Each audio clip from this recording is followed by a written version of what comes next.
السلام علیکم ورحمۃ اللہ وبرکاتہ۔ اگر آپ چاہتے ہیں کہ ہمارا معاشرہ محبت، بھائی چارے اور امن کا گہوارہ بنے تو رسول اکرم صلی اللہ علیہ وسلم کی یہ حدیث غور سے سنیے۔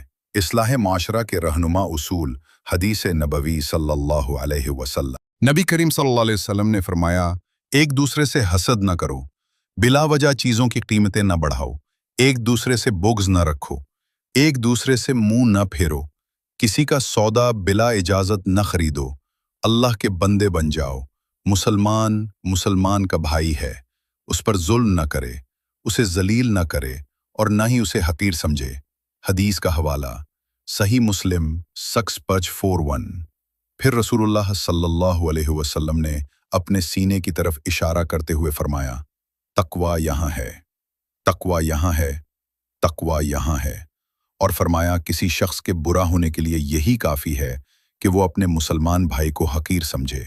آئیے آج ہم یہ عہد کریں کہ ہم اپنے دلوں کو بغض، حسد اور نفرت سے پاک کریں گے اور ایک دوسرے کے لیے رحمت بنیں گے، زحمت نہیں۔ لاؤ کہ ہدایت کی خوشبو، دل کی روشنی،